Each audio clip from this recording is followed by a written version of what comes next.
Black screen. Sound. Deep underwater. Brutally. Heartbeat. Distant mechanical hum. Then, crack. A depth charge. Close. The screen shutters. White text appears. Letter by letter. January 4, 1940. Wewak Harbor, New Guinea. 200 feet below the surface. USS Wahoo. SS-238. The engine room is hell. 142 degrees Fahrenheit. Metal so hot you can't touch it. The air tastes like diesel and fear. 4 men in soaked shirts, hands on the throttles. They've been here for 14 hours. Above them, a Japanese destroyer, circling, hunting, crack, another depth charge. Closer, the hull flexes. Rivets pop like gunshots. A light bulb explodes, glass rains down. The youngest engineman is 19. Farm kid from Iowa. He looks at the gauge. Engine temperature redlining, oil pressure dropping. He looks at the chief. The chief doesn't blink. Hold her steady. Crack, crack, 2 more. The submarine rolls hard to starboard. Men grab anything bolted down. The engines scream, full power. Evading, diving deeper. But they don't quit. 4 Fairbanks-Morse 38D 818 diesels. 10 tons each. 1,600 horsepower. 800 parts. Built 6 months earlier in Wisconsin by women. Women who'd never seen a diesel engine before December 1942. Women who worked 12-hour shifts measuring tolerances to 1/1000th of an inch. Women who understood that somewhere, somehow, a sailor's life would depend on whether they got it right. They got it right. Oh, who survives? All 79 men make it home that day. The engines run another 8 months, 7 war patrols, depth charge attacks, 100-hour runs, combat conditions that destroy lesser machines. They never fail. Not once, 81 years later. San Francisco, Pier 45, today. The morning fog still clings to the water when the volunteer unlocks the hatch. He's 73, retired submariner. Navy cap pulled low. He's done this 1,000 times, but his hands still move with reverence. USS Pampanito, Beloit-class submarine, 311 feet of American steel. She's been here since 1982. Museum ship now. But once she hunted in the Pacific, down the ladder, through the forward torpedo room, past the crew's mess, into the engine room. 4 diesel engines stand in rows. Fairbanks-Morse 38D 818, each one 10 tons, each one capable of 1,600 horsepower. Built in 1943, Beloit, Wisconsin, 81 years ago. The volunteer runs his hand along engine number 3. The metal is cool, worn smooth by decades of maintenance. He checks the oil, opens the fuel line, sets the controls. Then he reaches for the starter. First turn, compression stroke. The pistons move upper and lower, opposed, meeting in the middle of each cylinder like fists coming together. Second turn, cylinder 1 fires. The engine coughs. Black smoke curls from the exhaust. Then it catches, settles. Purrs, 81 years old. It runs like it was built yesterday. A family stands watching. Father, mother, 2 kids. The boy, maybe 12, stares wide-eyed. The father's hand rests on his son's shoulder. On the bulkhead, there's a visitor comment book. The pages are filled with names, messages, memories. June 2024. Someone wrote, "My father served on Pampanito 1944-45, died 1989. Always said, those engines saved my life. I'm 78 now. Brought my grandson 12. Wanted him to see what Americans could build when we needed to." The volunteer kills the engine. Silence floods back. But the question hangs in the air. How does an 81-year-old engine still run perfectly? How does something built in 1943 by a company that made windmills, by women who'd never seen a diesel before, outlast everything that came after? The answer starts in a place you wouldn't expect. Vermont, 1823. San Francisco, Pier 45, today. The morning fog still clings to the water when the volunteer unlocks the hatch. He's 73. Retired submariner, Navy cap pulled low. He's done this 1,000 times, but his hands still move with reverence. USS Pampanito, Beloit-class submarine, 311 feet of American steel. She's been here since 1982. Museum ship now. But once she hunted in the Pacific, down the ladder, through the forward torpedo room, past the crew's mess, into the engine room. 4 diesel engines stand in rows. Fairbanks-Morse 38D 818, each one 10 tons, each one capable of 1,600 horsepower. Built in 1943, Beloit, Wisconsin, 81 years ago. The volunteer runs his hand along engine number 3. The metal is cool, worn smooth by decades of maintenance. He checks the oil, opens the fuel line, sets the controls. Then he reaches for the starter. First turn, compression stroke. The pistons move, upper and lower, opposed, meeting in the middle of each cylinder like fists coming together. Second turn to one fires. The engine coughs. Black smoke curls from the exhaust. Then it catches, settles, purrs, 81 years old. It runs like it was built yesterday. A family stands watching, father, mother, 2 kids. The boy, maybe 12, stares wide-eyed. The father's hand rests on his son's shoulder. On the bulkhead, there's a visitor comment book. The pages are filled with names, messages. Memories, June 2024. Someone wrote, "My father served on Pampanito, 1944-45, died 1989. Always said, 'Those engines saved my life.' I'm 78 now. Brought my grandson, 12. Wanted him to see what Americans could build when we needed to." The volunteer kills the engine. Silence floods back. But the question hangs in the air. How does an 81-year-old engine still run perfectly? How does something built in 1943 by a company that made windmills, by women who'd never seen a diesel before, outlast everything that came after? The answer starts in a place you wouldn't expect, Vermont. 1823. Thaddeus Fairbanks wasn't trying to change the world. He was trying to weigh hemp. His brother Erastus ran a small ironworks in St. Johnsbury. They made plows, heating stoves, the usual stuff. Thaddeus had started a hemp dressing business, and he needed a way to weigh the bundles accurately. The problem was simple: steelyard scales. The kind everyone used were unreliable. You had to balance the weight. Guess, adjust, guess again. For bulk shipping, for commerce, for anything that mattered, it was a nightmare. So Thaddeus built something new, a platform scale. The weight sat on a flat platform. Underneath, a system of levers multiplied the force. A single counterweight could measure tons, and it was accurate, precise, repeatable. He patented it in 1832. Within a generation, E&T Fairbanks and Company was selling thousands of scales, first across America, then Europe, South Imperial China. They won 63 medals in international competitions. By the 1870s, Fairbanks scales were the standard. If you shipped by rail or sea, you used a Fairbanks scale. If you bought grain or coal or cotton by weight, you trusted Fairbanks. They were the best in the world. Then Charles Morse showed up. Morse was a salesman. Started selling Fairbanks scales out of Cincinnati in the 1860s. He was good at it.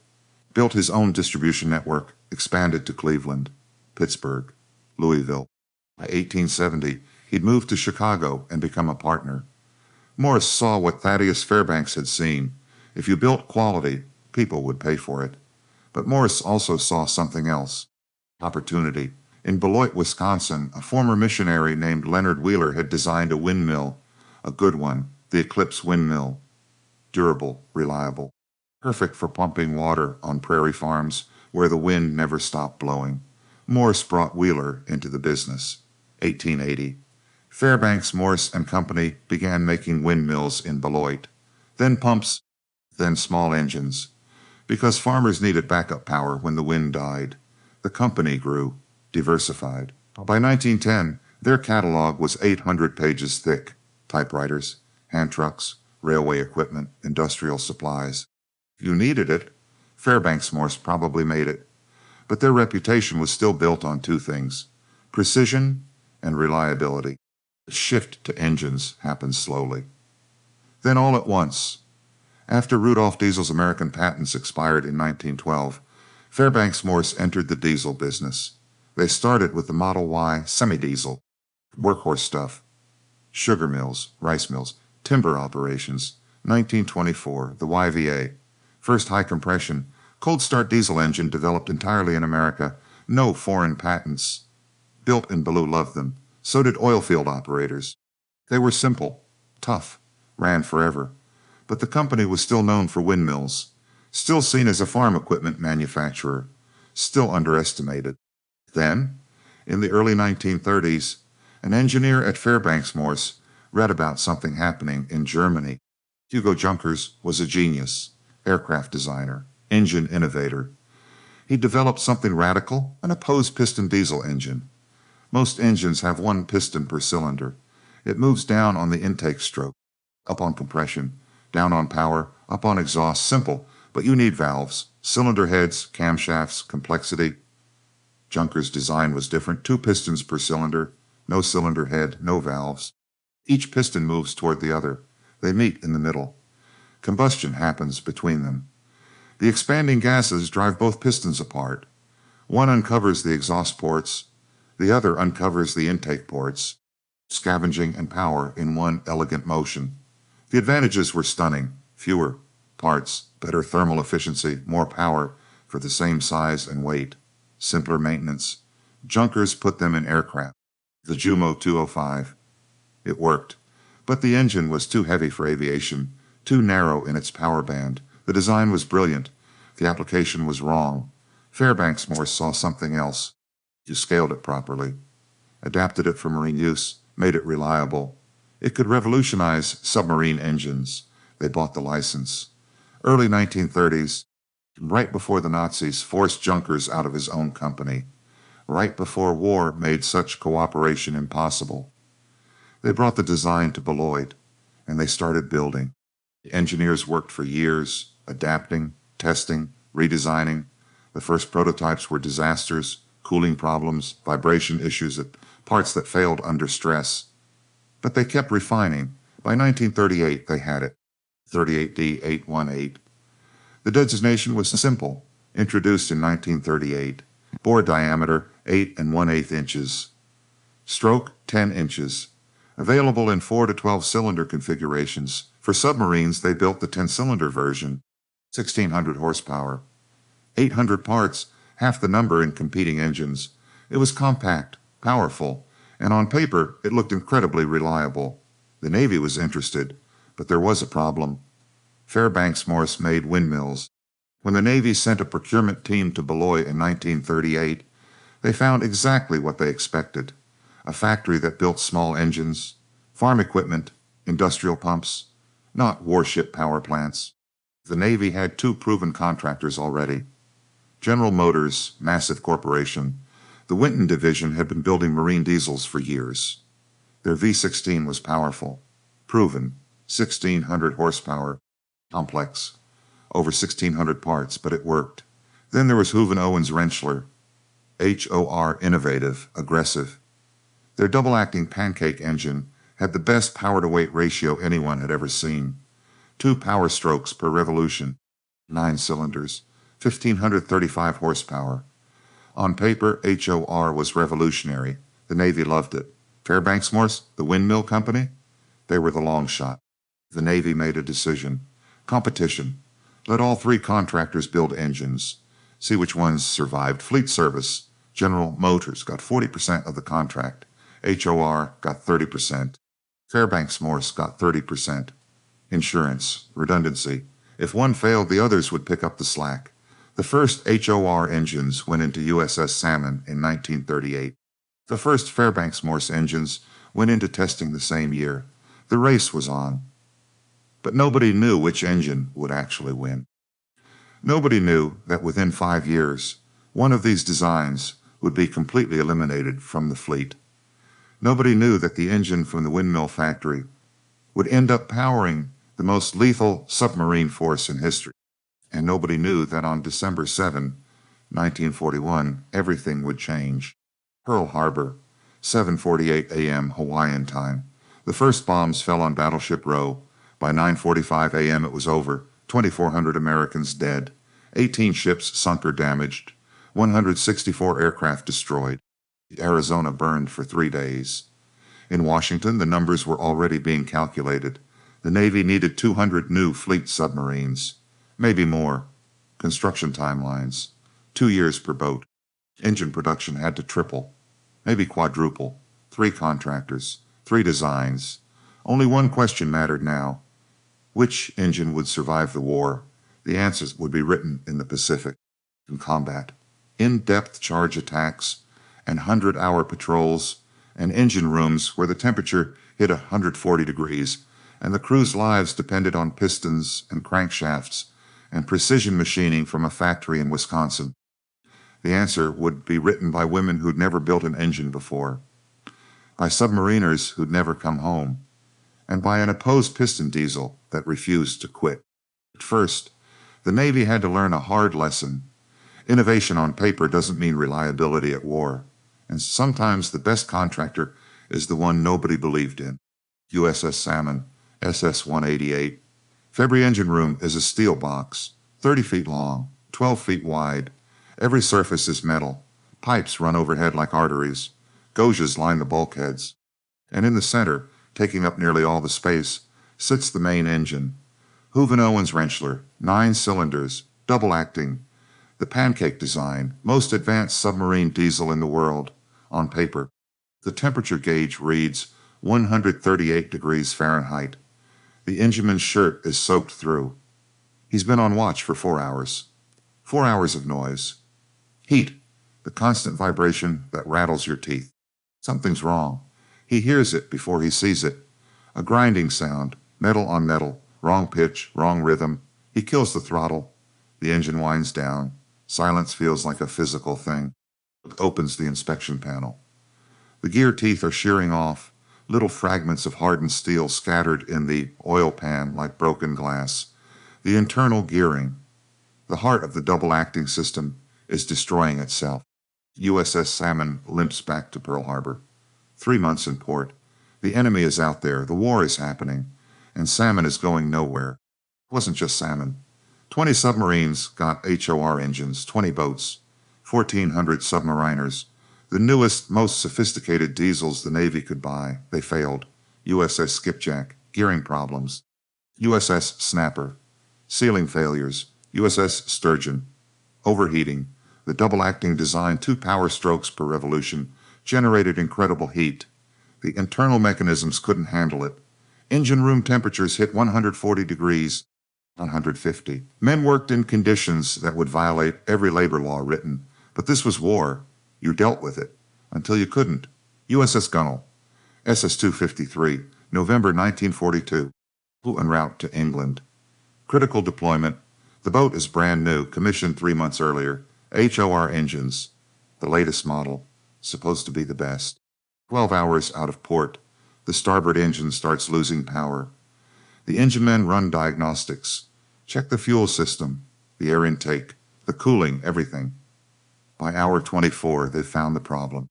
The crosshead, the mechanism that connects the piston rod to the connecting rod, is seizing. The double-acting design requires precision machining. Tolerance is measured in thousandths of an inch. One part slightly out of spec, and the whole system binds. They nurse it, baby it, run at reduced power. It fails anyway. They arrive in England on 3 engines. 90. Days later, they're still there. Parts are on back order. The replacement components don't fit quite right. Nothing is standardized. Every repair is custom work. The crew gives the engines a nickname. It spreads through the submarine force like a virus. HOR, hell on repairs. But the real name submariners use is unprintable. Mare Island Navy Yard, Vallejo, California, April 1943. A submarine sits at the pier, has been sitting there for 8 months. 8 months. Most war patrols are 60 to 75 days. She could have done 3 patrols in the time she's been tied up. But her HOR engines are being rebuilt. Again, the engineering officer stands on the pier, smoking. She's 26, looks 40. His boat has never seen combat. Not one patrol. Not one Japanese ship. They've spent the entire war in port waiting for engines that work. He crushes the cigarette under his heel. Somewhere in the Pacific, men are dying. Submarines are hunting. The war is being fought, and he's stuck here. The numbers were kept quiet during the war. Classified, operational security. But after 1945, when the files were finally opened, the truth emerged. Bureau of Ships. Internal report, February 1943. Classified, 1990. HO, our engine mechanical failures, have directly contributed to the loss of an estimated 30 to 40 enemy ships that U.S. submarines could have engaged and sunk. Submarines equipped with HOR power plants averaged 12 days between major maintenance events, compared to 38 days for GM-equipped boats and 47 days for Fairbanks-Morse. Recommendation: immediate replacement program, 30 to 40 ships. How many tons of supplies never reached Japanese troops? How many soldiers went hungry? How many battles might have ended differently? The engineers at Houven Owens Rentschler had designed a beautiful engine, innovative, revolutionary, the best power-to-weight ratio ever achieved. But beautiful doesn't matter at war. Reliable does. By the end of 1943, the Navy stopped installing HOR engines. The boats that had them got them ripped out and replaced with General Motors engines, with Fairbanks-Morse engines, with engines that worked. 20 boats, millions of dollars, years of development, gone. The windmill factory's engine survived, and it was about to be tested like never before. Beloit, Wisconsin, January 1943. Teresa Kuykendall walks through the factory gates for the first time. She's 22 years old. Born in Cold Springs, Wisconsin, married at 16 to Clement Kuykendall. Moved to Beloit. They needed the money. Everyone needed money. She'd worked before. Tomato canning plant, long hours, low pay, seasonal work. But this is different. Fairbanks-Morse is hiring.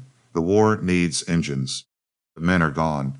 Navy, Army, Marines, the factory floor is emptying out, so they're hiring women. The foreman meets her at the door. He's 60. Too old for combat. Been with the company 30 years. He doesn't waste time. You ever run a lathe? No, sir. A drill press? No, sir. A milling machine? No, sir. He looks at her hands. Small, steady, you will. The training takes 2 weeks. They start with the basics, how to read a blueprint, how to use a micrometer, precision measurement, tolerances. She learns that in engine building, there is no such thing as close enough. 0.001 inches, 1/1000th of an inch. That's the tolerance on some parts.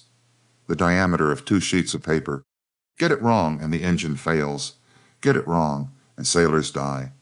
They don't say that part out loud, but everyone knows. Teresa's learns the lathe first, how to mount the workpiece, set the speed, feed the cutting tool. The metal peels away in long curls, hot enough to burn. She learns to feel the cut, to hear when the tool is biting right. Then the drill press, precision holes, exact depth, exact diameter. Then the milling machine, the most complex, cutting flats, slots, keyways, every measurement critical. She's good at it. Her hands are steady. Her measurements are exact. She doesn't rush, doesn't skip steps. Every piece gets checked 3 times. The foreman notices. Within a month, she's assigned to cylinder liners, the heart of the engine. The factory runs 2 shifts, 12 hours each, 6 days a week, 6 a.m. to 6 p.m. The floor is massive. Cathedral ceilings, rows of machine tools stretching into the distance. Lathes, mills, drill presses, grinders. Each station has a woman working it now. Some are Teresa's age, some are older, mothers, grandmothers. They wear blue cotton coveralls, standard issue. Fairbanks-Morse stamps the company name on the back. The fabric is rough, heavy. It gets soaked with cutting oil and metal dust. By the end of the shift, you can wring it out. Teresa gets 3 pairs. She washes them every night, hangs them to dry, patches them when they tear. She'll keep these coveralls for the rest of her life. The noise is constant. Machines running, metal cutting, tools clattering. You can't talk, can't think. You just work. But there's a rhythm to it, a music. The lathe spinning, the mill cutting, the drill press punching holes. Each machine has its own song. And when they're all running together, it sounds like purpose. It sounds like war production.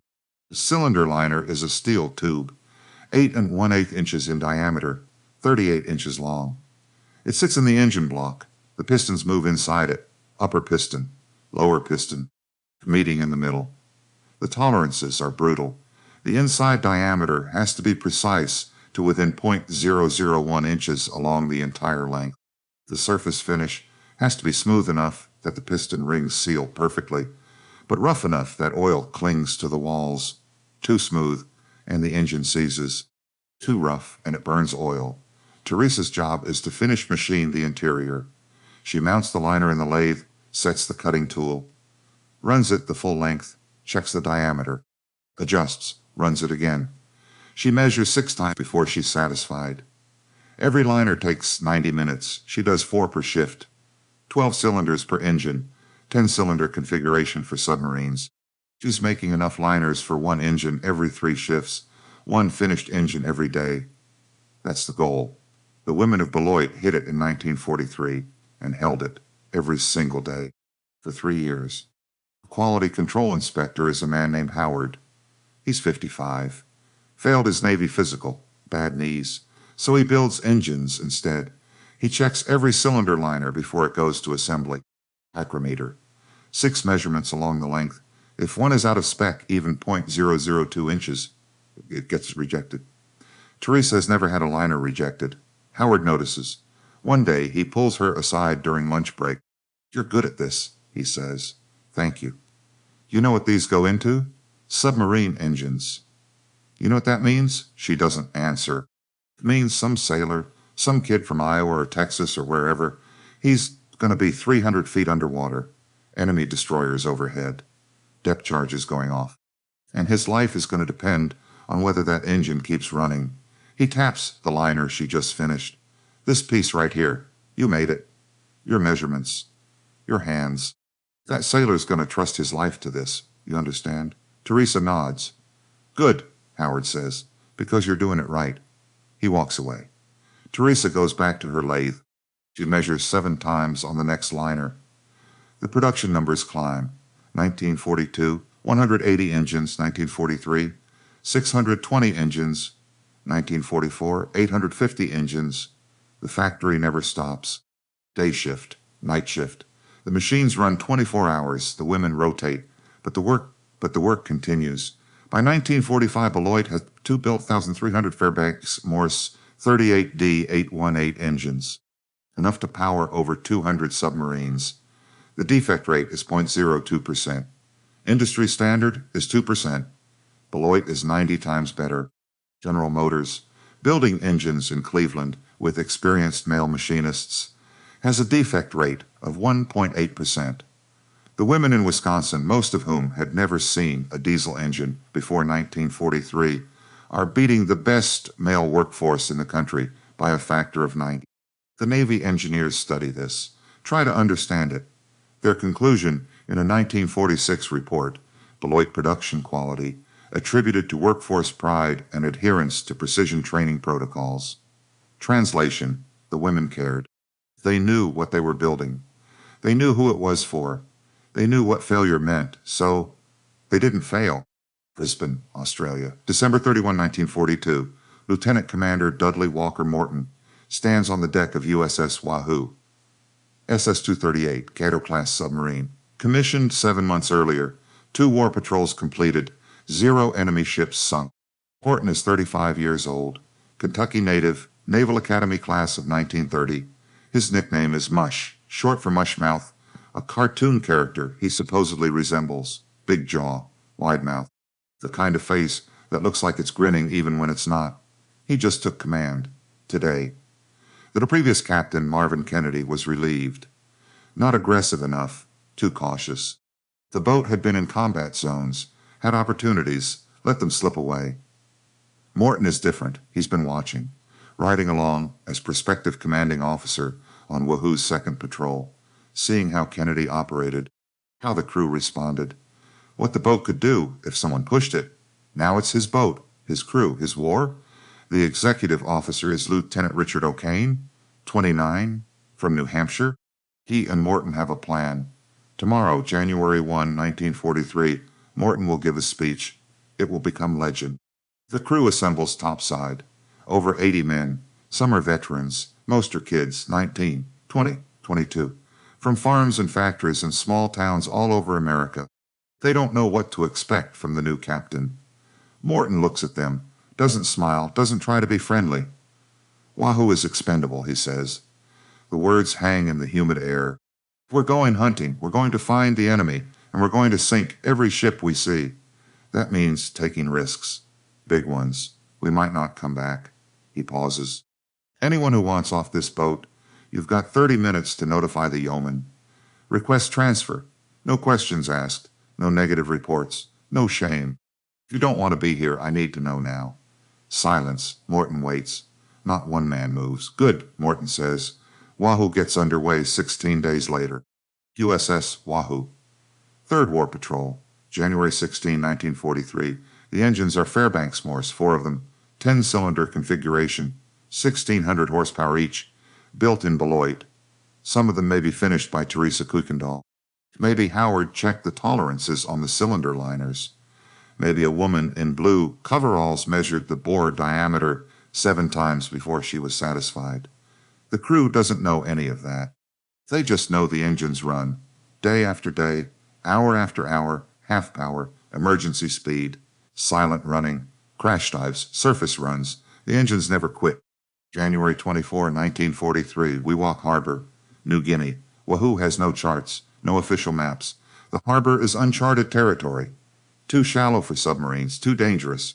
Motor machinist's mate Dalton Keeter bought a school atlas in Australia, kid's geography book. It has a rough sketch of the coastline. That's what they're using. Morton doesn't care. He takes Wahoo into the harbor.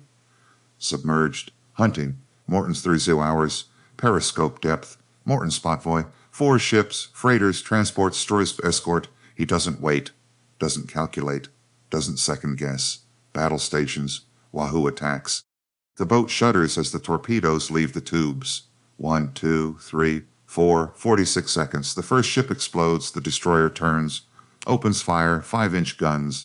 Rounds hit the water where Wahoo was 30 seconds ago. Morton dives. Deep. Orders the engines to flank speed. The Fairbanks-Morse diesels respond instantly. No hesitation. No failure. The destroyer follows. Sonar pinging. Closing. Then the depth charges start. A depth charge explosion underwater is not like anything on land. It's a pressure wave, a wall of force. The submarine hull flexes. Rivets pop. Light bulbs shatter. Men are thrown against bulkheads. The engine room crew hangs on. The engines keep running. Morton maneuvers. Changes depth. Changes course. Runs silent. Runs deep. The destroyer keeps hunting for 14 hours. 14 hours of cat and mouse. Of depth charges and evasion. Of machinery running at the edge of failure. The engines hold. Finally, the destroyer gives up. Leaves. Wahoo surfaces. Morton sends a message to Pearl Harbor. It will become one of the most famous radio transmissions of the war. Another running gun battle today. Destroyer gunning. Wahoo running. They sink 3 more ships before the patrol ends. When Wahoo returns to Pearl Harbor on February 7, 23 days after leaving Brisbane, she's covered in victory markers. A broom is lashed to the periscope shears. Clean sweep. 8 small Japanese flags flutter from the signal halyard. 8 ships. The crew has hand-painted a banner. Shoot the sons of bitches. The Navy censors make them take it down before the press sees it. But the message is clear. Wahoo is not like other boats, and Mush Morton is not like other captains. 4th War Patrol. March 1943. Yellow Sea, 5th War Patrol. May 1943, Sea of Japan. Each patrol the same pattern. Find the enemy. Attack. Sink ships. Come home. The engines run without major failure. Minor maintenance between patrols. Oil changes. Filter replacements. Normal wear items. But the core engine, the opposed piston design, the cylinder liners, the crankshafts, the connecting rods, holds up. Compare that to H. OR boats. 12 days average between major breakdowns. Compare that to the boats stuck in port. The crews watching the war from the sidelines. Wahoo's crew knows they're lucky. They don't know about Beloit. Don't know about Teresa. Don't know about the women who measured 7 times before they were satisfied. They just know their engines work. It's a poker, and in submarine warfare, that's the difference between life and death. 7th War Patrol. August 8, 1943. Wahoo departs Pearl Harbor, destination Sea of Japan, the most dangerous waters in the Pacific, the deepest penetration into enemy territory any American submarine has attempted. To get there, they have to transit La Perouse Strait between Hokkaido and Sakhalin. Narrow, shallow, minute patrolled. Morton knows the risks. So does the crew. They go anyway. September 1943. Last contact. Wahoo reports sinking 4 ships in the Sea of Japan. then silence. October 11, 1943, a Japanese anti-submarine aircraft spots something in La Perouse Strait, a submarine, American. Trying to exit the Sea of Japan, the aircraft attacks, 3 depth charges, direct hits. The submarine doesn't surface, doesn't respond, disappears from sonar, USS Wahoo, all 79 hands. Lieutenant Commander Dudley Walker Morton, Lieutenant Richard O'Kane, motor machinist mate Dalton Keeter, gone. The wreck was found in 2005, Russian-American expedition. 62 years after she went down. La Perouse Strait depth, 213 feet. The conning tower is destroyed. Direct bomb hit. That's what killed her. But the rest of the boat is remarkably intact, including the engines. 4 Fairbanks-Morse 38D 8-1 8 diesels. Built in Beloit, 1942. After 62 years underwater, they're still there. Still in place. The engineers who examined the wreck photos noted something. No catastrophic mechanical failure. No thrown rods. No seized as pistons. No grenaded crankshafts. The engines didn't fail. The boat was sunk by enemy action. But the engines were still good. Vice Admiral Charles Lockwood, Commander Submarine Force Pacific, 1960, asked to write the foreword for a book about Wahoo. Forrest Sterling's Wake of the Wahoo. Sterling was a crew member, one of the few who transferred off before the final patrol. Lockwood wrote, "When a natural leader and born daredevil such as Mush Morton is given command of a submarine, the result can only be a fighting ship of the highest order, with officers and men who would follow their skipper to the gates of hell." He paused, then added, and they did. The numbers tell the story. U.S. and war patrols, 5 under Morton. 19 confirmed ships sunk, 55,000 tons, 6 battle stars, presidential unit citation. Morton received 4 Navy Crosses, the last one posthumous. Richard O'Kane survived to command USS Tang. He'd go on to sink more enemy shipping than any other submarine captain in history. Medal of Honor. He always said Morton taught him how, and the engines. 4 Fairbanks-Morse diesels, built by women in Wisconsin, ran through 7 war patrols, depth charge attacks, 100-hour runs, emergency speeds, combat conditions that would destroy lesser machines. Never failed. Not once. Wahoo was one boat. 52 American submarines were lost in the Pacific. 3,505 submariners killed in action. 22% casualty rate. Highest of any branch of service. The ones who came home. The ones who survived depth charge runs and torpedo attacks and equipment failures. They owed their lives to engines that didn't quit. 288 submarines served in the Pacific. Most of the Gatto-class and Beloit-class boats ran Fairbanks-Morse engines, 9 or 10 cylinders, 1,600 horsepower. They sank 1,178 Japanese merchant ships, 4.9 million tons, 214 warships. 55% of all Japanese ships lost in the war went down to submarines, and most of those submarines were powered by engines from a windmill factory in Wisconsin, built by women who'd never seen a diesel before, by workers who measured 7 times, by machinists who understood that precision wasn't just a number. It was life and death. The war ended August 15, 1945. Teresa Kuykendall kept working. She'd stay at Fairbanks-Morse until 1960. 17 years. Through the post-war boom. Through the Cold War buildup. She never talked much about her war work. Most of the women didn't, but she kept the coveralls. All 3 pairs. Blue cotton. Fairbanks-Morse stamped on the back. Worn, patched, carefully repaired. She washed them. Folded them. Put them away. When she died in 2005, at 62 years after building her first cylinder liner, the coveralls were still there. Her family donated them to the Wisconsin Historical Society. Museum object number 2007, 92, 1. They're preserved now, occasionally displayed, a piece of American industrial history. The hands that built those engines are gone. The engines are still running. VJ Day, August 15, 1945. The announcement comes over the factory loudspeakers at 4:47 p.m. The war is over. Japan has surrendered. On the floor of Fairbanks-Morse, Beloit, Wisconsin, the machine stopped. For the first time in 3 years, there's silence. Teresa Kuykendall stands at her lathe. Cylinder liner half finished. She's 24 years old. She's been doing this job for 32 months. 2,300 engines. She doesn't know how many cylinder liners she personally machined. Thousands, tens of thousands maybe. Around her, the other women are crying, hugging, laughing. The war is over. Their husbands are coming home.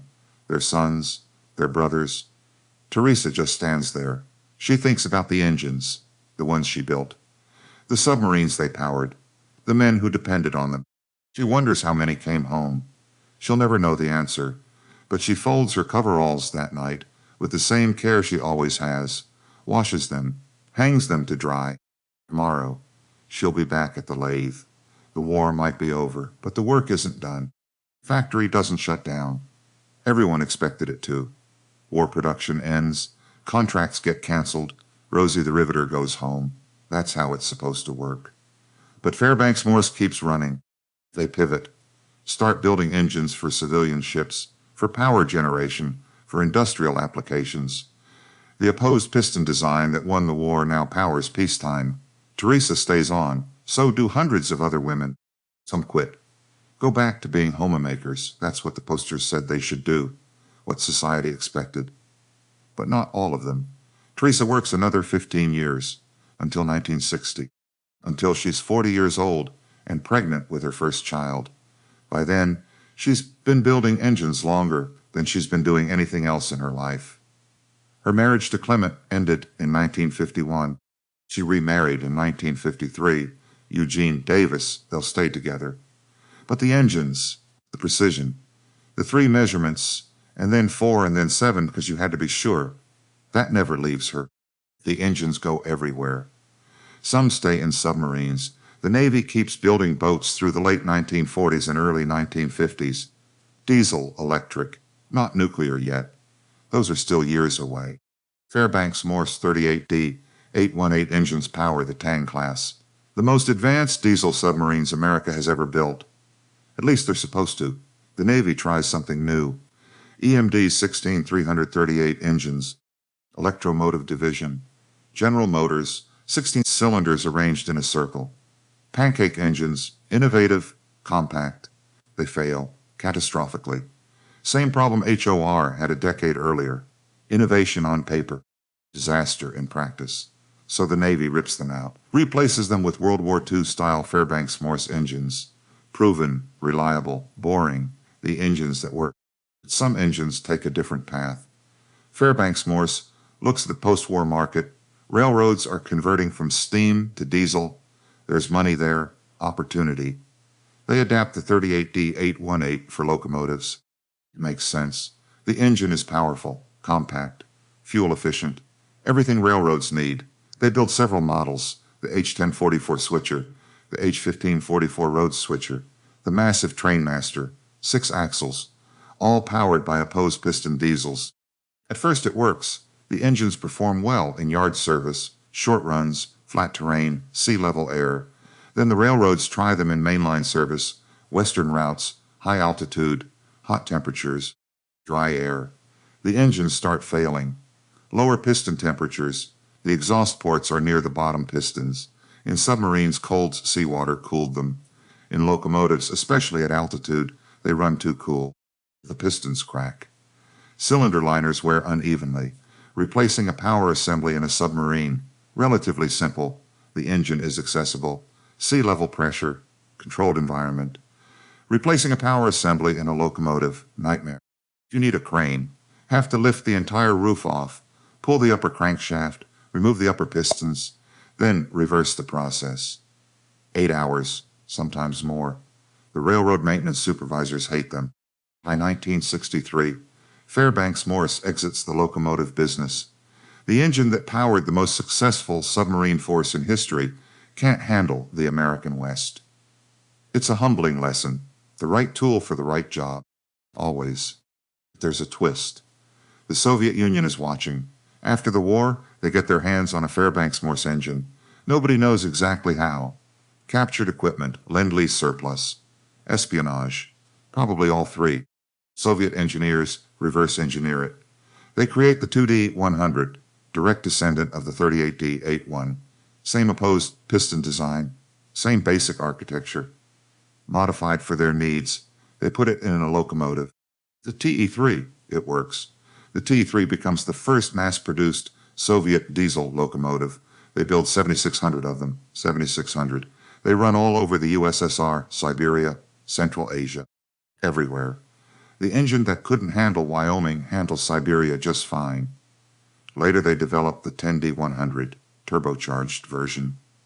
More power. It goes into the 210 series, thousands more locomotives. Some are still running today. In Russia, Ukraine, Belarus, Kazakhstan, an engine designed in Wisconsin in the 1930s, built by American women in the 1940s, reverse engineered by the Soviets in the 1950s, still working in 2026. You can't make this up. The nuclear age arrives. January 17, 1955.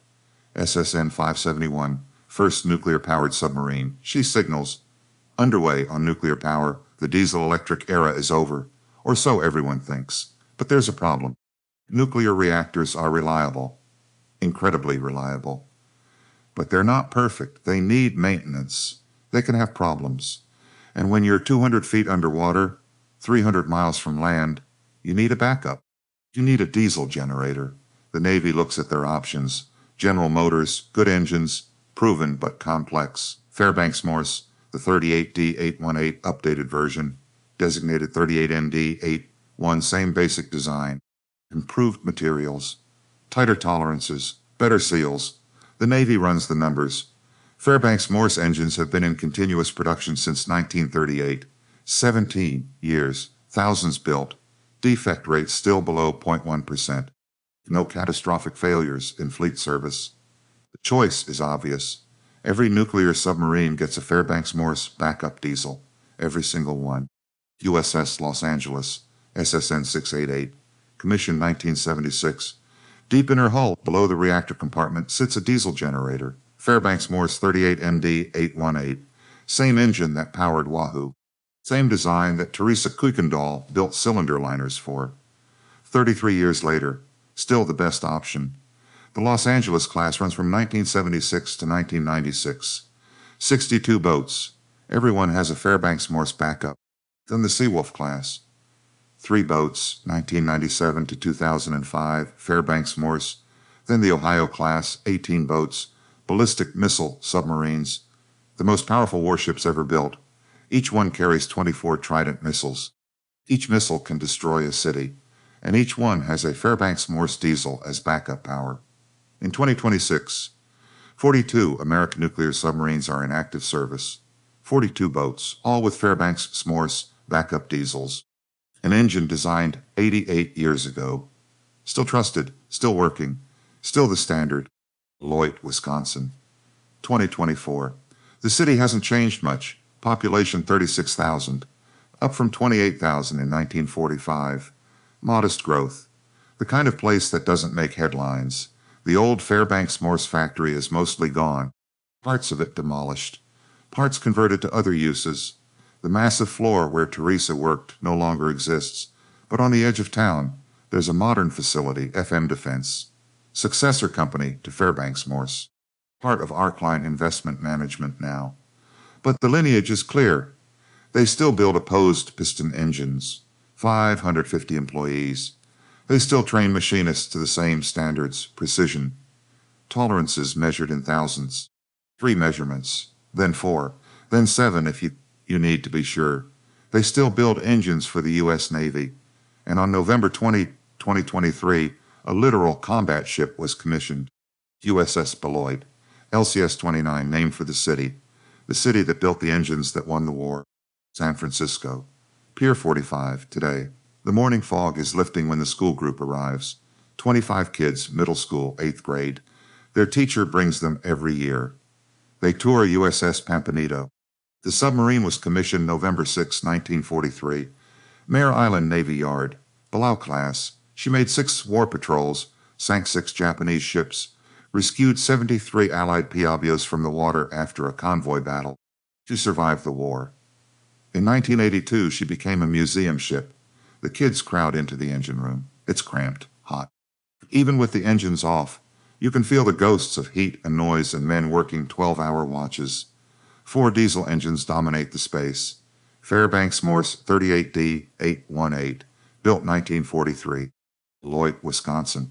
The tour guide is a volunteer, retired submariner. He served on diesel boats in the 1960s.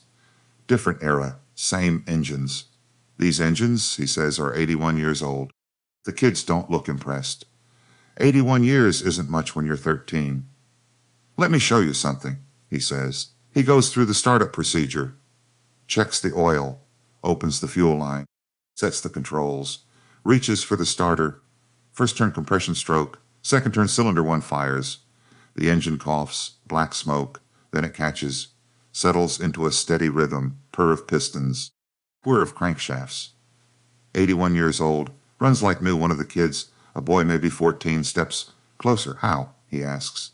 The volunteer smiles, built right the first time. Portland, Oregon. Oregon Museum of Science and Industry. USS Blueback. SS 581. Barbell-class submarine. The last diesel-electric attack submarine commissioned by the U.S. Navy in service from 1959 to 1990. Now a museum ship. Her engines are Fairbanks-Morse, 3 decades newer than Pampanito's. But the same basic design, same opposed pistons, same architecture. They still run. Visitors can see them, touch them, understand what an engine room was like. The tour guides tell the story. The windmill factory, the women workers, the engines that wouldn't quit. Most visitors are older, veterans, families of veterans, people who remember, or people who want to remember. Arlington National Cemetery, Section 65, there's a memorial, black granite, names etched in gold, submarines on eternal patrol. 52 boats, 3,505 men. USS Guinea, lost July 1942. 70 men.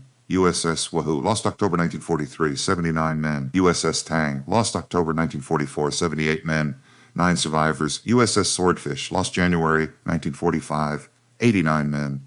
The list goes on, row after row, name after name. 22% casualty rate, highest of any service. They knew the risks. They went anyway. Some of them came home because their engines kept running, because a woman in Wisconsin measured the cylinder bore 7 times, because a factory that made windmills decided to build for precision instead of profit. Some of them didn't come home at all. They're not forgotten. Wisconsin Historical Society, Madison, climate-controlled storage, acid-free boxes, careful preservation, museum object, 2007, 92-1, 3 pairs of blue cotton coveralls, Fairbanks-Morse stamped on the back, worn, patched, carefully repaired with darning. Teresa Kuykendall's coveralls, born November 22, 1920, died 2005, 84 years old. Worked at Fairbanks-Morse from 1943 to 1960. Learned lathes, drills, milling machines, built cylinder liners for submarine engines, measured 7 times because you had to be sure. The coveralls are displayed occasionally. Rosie the Riveter exhibitions, industrial history, women's history, American history. People see them, touch the glass case, read the placard. Most move on, but some stop. Some understand what these coveralls represent. Not just a woman who worked in a factory, not just a piece of clothing, but a time when America needed something built right, and built it, with precision, with pride, with hands that understood the difference between close enough and perfect, with people who knew that somewhere, someone's life depended on their work, and who made sure it was done right. The numbers tell a story. 1938 to 2026, 88 years. Fairbanks-Morse 38D, 818 opposed piston diesel engine. Continuous production. Longest continuously manufactured engine in U.S. military history. 2,300 built during World War II. Thousands more since. Defect rate in war production, 0.02%. 0 catastrophic failures in fleet submarine service. Powered approximately 150 submarines in the Pacific. Those submarines sank 1,178 Japanese merchant ships, 214 warships, shortened the war by an estimated 1 year, saved countless American lives. 42 nuclear submarines currently in service with Fairbanks-Morse backup diesels. Still in production, still trusted, still working. The engine that wouldn't quit. There's a question embedded in this story. You can hear it in the silence of the Pampanito engine room. You can see it in Teresa's coveralls behind museum glass. You can feel it when that 81-year-old engine fires up on the second turn. The question is simple. Could we do this today? Could we take a company that makes windmills and turn it into a defense contractor that builds the most reliable submarine engines in history? Could we train women who've never seen a diesel engine and have them outperform the best male machinists by a factor of 90? Could we design something in 1938 and have it still be the best option in 2026? Could we build something to last 88 years? Not just last. Excel. Remain the standard. The trusted choice. The question hangs there. Maybe you know the answer. Maybe your generation knows what it took. The precision, the pride, the understanding that quality wasn't negotiable, that close enough meant failure, that somewhere, someone's life depended on your work. Maybe you remember when American manufacturing meant the best in the world. Not the cheapest, not the fastest, the best. USS Pampanito, engine room. Today, the Volunteer shuts down engine number 3. The rhythmic purr fades, silence returns. He runs his hand along the engine block. The metal is warm. Not hot, just warm. Exactly as it should be. Built 1943, 81 years, billions of piston strokes, thousands of startups. Still runs perfectly. He thinks about the people who built it. The women in blue coveralls. The inspectors who checked every measurement. The engineers who designed it. The machinists who made it real. Most of them are gone now. Teresa died in 2005. The engineers who adapted the Junkers design, gone. The Navy inspectors who approved the first production run, gone. Mush, Morton, and the crew of Wahoo, 79 men on eternal patrol. But the engine remains. Still working. Still proving what American manufacturing could do when it mattered, when we needed to, when we understood that excellence wasn't optional, when we built things to last. There's a visitor comment book on the bulkhead. People write in it. Thoughts, memories, questions. September 2024. Someone wrote, I'm 82. My father built engines at Fairbanks-Morse during the war. He never talked about it much. Just said he did his part. I never understood what that meant until today. Seeing these engines still running, knowing they saved lives, now I understand. Thank you for preserving this. November 2024. Someone else brought my grandson, age 10. Wanted him to see what we could build, what we were, what we could be again if we remembered how. December 2024. Navy veteran, USS Blueback, 1986-1989. These engines, same design, powered my boat 40 years after the war. Still reliable. Still trusted. We don't build like this anymore. We should. The pages are full of these. Memories, pride, grief for what was lost, hope for what could be again. Black screen. White text appears, slow, deliberate.